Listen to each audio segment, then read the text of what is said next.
pagpasok pa lang ng January 2026 ay meron na tayong mga kailangang isubmit sa BIR.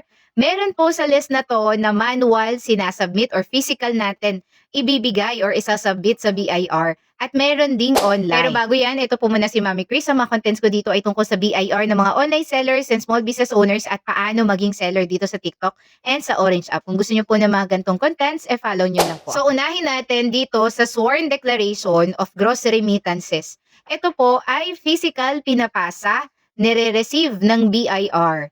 So gagawa ka nitong Sworn Declaration of Gross Remittances kung ayaw mong makakaltasan ng withholding tax sa 2026. Pero i-check mo muna kung hindi ka naka-reach ng 500k threshold or hindi ka lumagpas sa 500k threshold ng 2025. Pag hindi, pwede ka magpasa ng Sworn Declaration of Gross Remittances para hindi ka kaltasan ng withholding tax sa 2026. Again, physical siyang ipinapasa sa BIR, ipapanotarize nyo po ito. May isang copy na maiiwan sa BIR at isang copy sa hanggang January 20 lamang ito isasubmit sa BIR.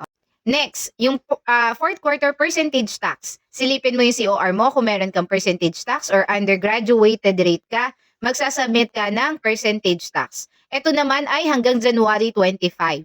Pero yung January 25 natin ay pumapatak ng Sunday, kaya mauusad yung deadline ng January 26. At ito ay ginagawa sa online. Next, yung ating ending inventory list. Ending inventory list ay physical din tong sinasubmit. As of now sa BIR.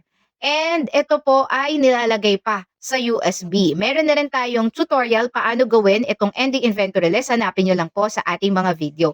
And hanggang January 30 lamang yung submission yan. Pwede mo na yan isabay yung ending inventory list doon sa ating Sworn Declaration of Gross Remittances kung magsasubmit ka niyan.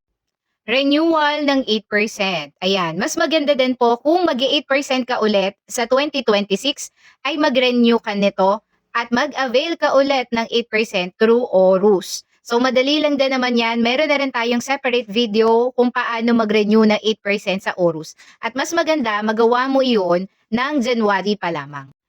Next and final is yung ating annual income tax. So ito yung pinaka-last na filing natin para sa ating individual income tax or sa ating income tax na ang pinaka-deadline is hanggang April 15, 2026. Pero January pa lamang ay pwede ka nang mag-file din nito. Karaniwan, ito po yung mga kailangang isubmit or last submission ng mga nasa mga naka-non-VAT 8% or OSD. Pero kung kayo ay itemized, non-VAT itemized or naka-BMBE, meron pa po kayong kailangan isubmit bukod dito sa ating annual income tax. Kasama pa po dyan ay yung inyong financial statement with SMR. So kung gusto nyo pa pong matuto regarding dito, i-follow nyo lang po ako at kung meron kayong question, suggestion, and correction, i-comment nyo lang po dyan. Again, ito si Mami Chris.